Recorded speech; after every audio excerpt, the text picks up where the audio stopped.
हरि ओम बेटा। देखिए, गुरु प्यारे ने पूछा है, प्रश्न किया है कि मान अपमान बहुत लगता है, इससे कैसे ऊपर उठें। मान अपमान बहुत लगता है, इससे कैसे ऊपर उठें। हाँ बेटा, बहुत मान अपमान जो है ये 7 चमड़ी में धंसा पड़ा है।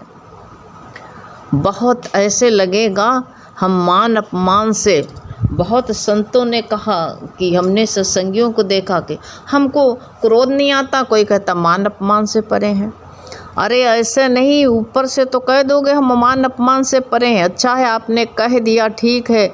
बहुत लोग तो कहते हैं हमको मान अपमान नहीं लगता है। अरे लगता है, कहना बड़ा आसान होता है। देखो, हमने कहा तुम कहते हो हमको मान नहीं लगता अपमान।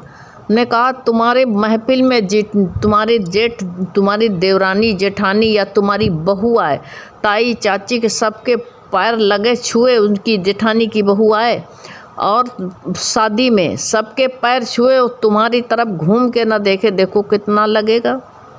बिल्कुल लगेगा। अभी देह भाव बहुत पड़ा है, लेकिन इसकी प्रैक्टिस करते करते करते करते मान अपमान से ऊपर उठ जाओगे।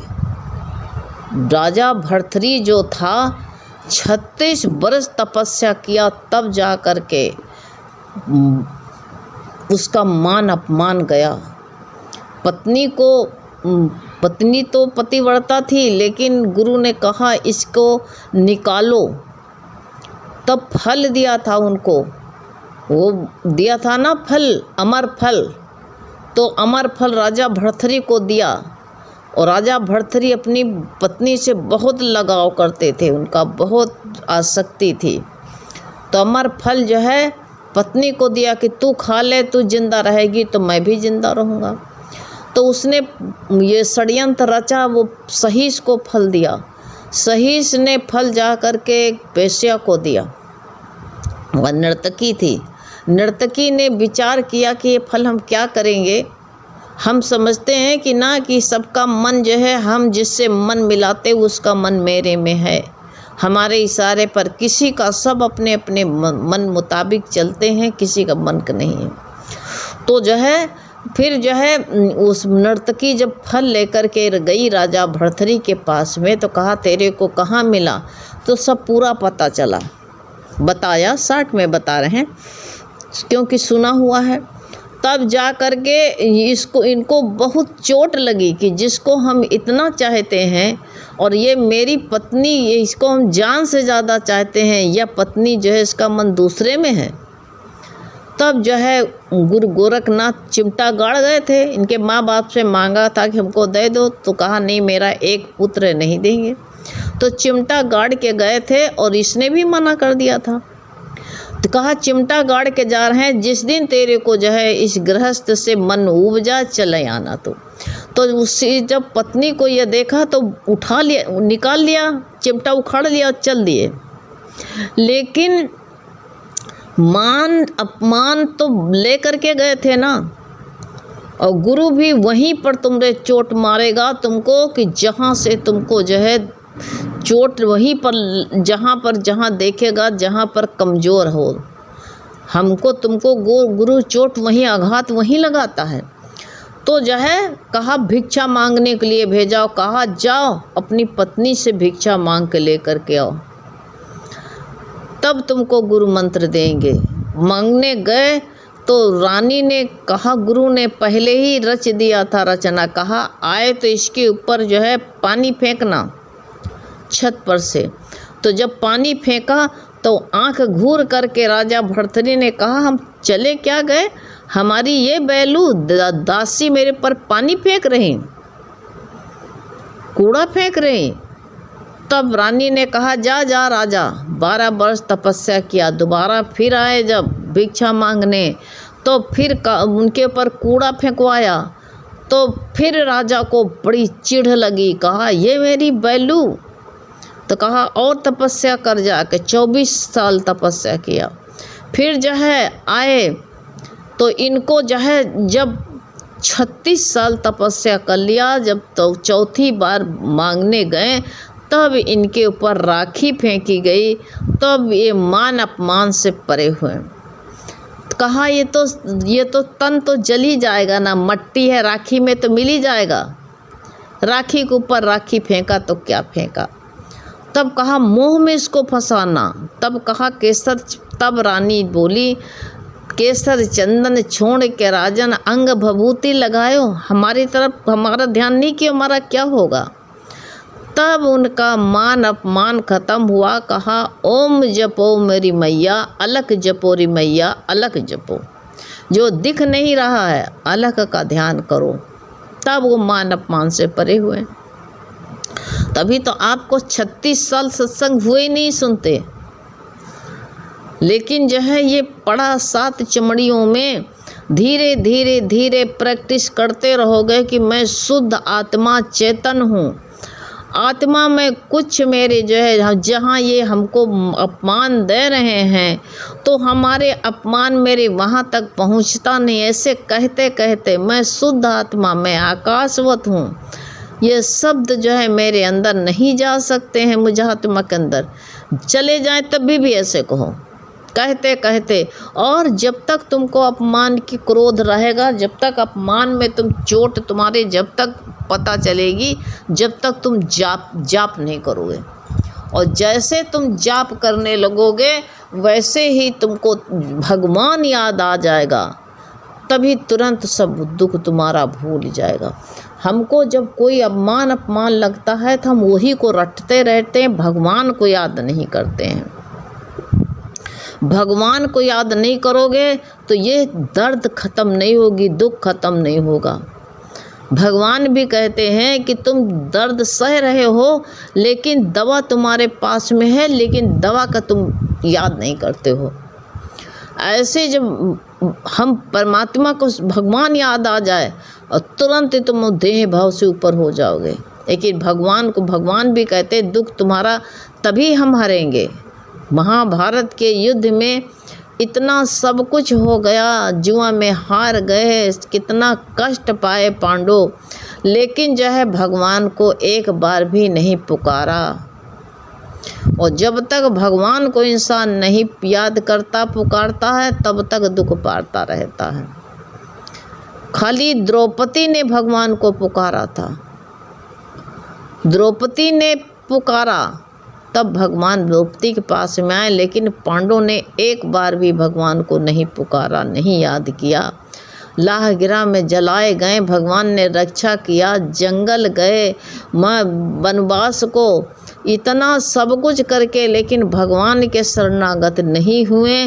तो भगवान ने कहा तुम जाओ मारे मारे घूमो, जा करके तुम जाओ, सबकी ठोकरें खाती फिरोगे और जो है तुम्हारा दुख दूर नहीं होगा। दुख दूर जब होगा जब शरणागत मान अपमान लगता है, भगवान को तुरंत पुकार बैठो कि नाथ अब मैं तेरी शरण में हूँ भगवान, इससे ऊपर तुम ही उठाओगे। हे नाथ ये मान अपमान के दुख से तुम बचाओगे प्रभु। बहुत लगता, सबको लगता है, लेकिन धीरे धीरे धीरे धीरे करते करते करते करते धीरे धीरे एक दिन उपरामता आ जाएगी।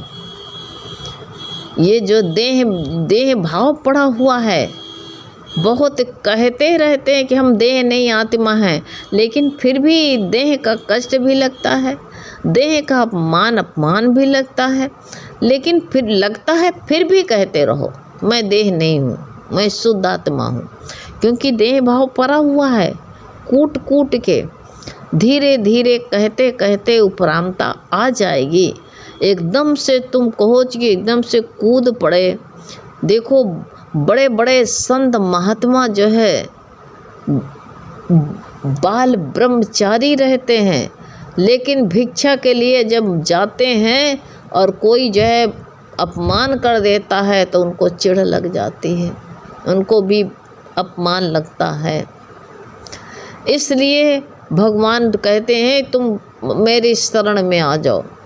भले से तुम्हारे अंदर द्वेष होए, राग होए, अपमान लगता है, कोई बात नहीं।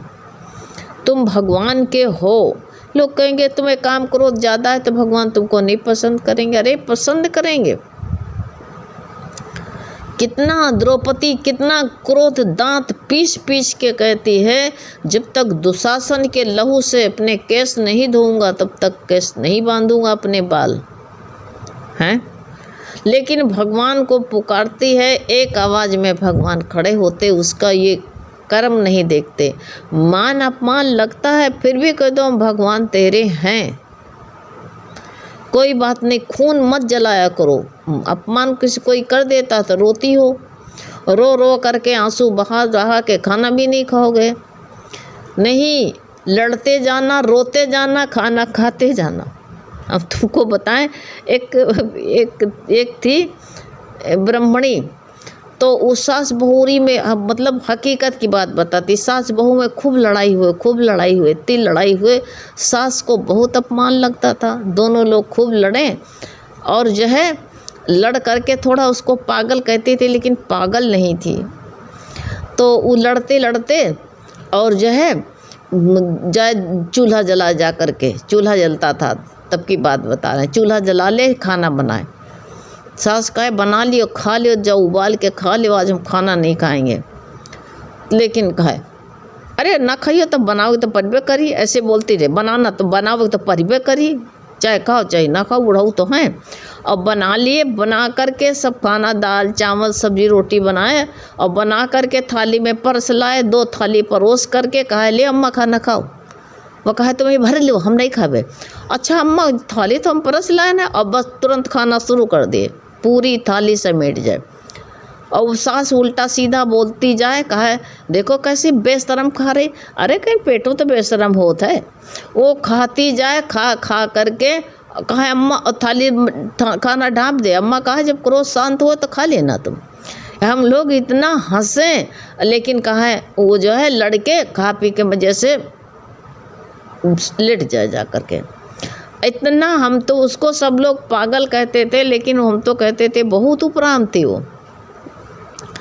ऐसे कहते हैं खाना मत छोड़ो, तब से गुस्सा लगी हो तभी भी खाना खा लो, लेकिन थोड़ी देर में खाना। क्रोध तो गुरु कहते हैं क्रोध जो हो तो थोड़ी देर खाना मत खाना, क्योंकि उसमें से जो ब्लड बनता है वो क्रोधित रहता है। उस वक़्त जो इसमें से अंश मिलता है, अन्न से क्रोध में नहीं खाना चाहिए, थोड़ी शांत हो जाओ फिर भोजन करना। इसलिए जो है खाना मान अपमान जरूर होता रहे दें का, लेकिन पेट को रोटी देना जरूर, पेट को चाय देना नहीं, जो शरीर में जो है लाचारी आ जाएगी। इसलिए मान अपमान जो है लगने दो। हम भगवान के हैं तो हैं। मेरी देह को लगता है, मेरे मन को लगता है, मन तो वैसे चुगलखोर है ही है, बताता है फलाने ने तुमको ये कह दिया, देखो तुम्हारा अपमान कर दिया, तो मेरे देह का अपमान हुआ, हमारा अपमान का, मुझ आत्मा का अपमान हो ही नहीं सकता है।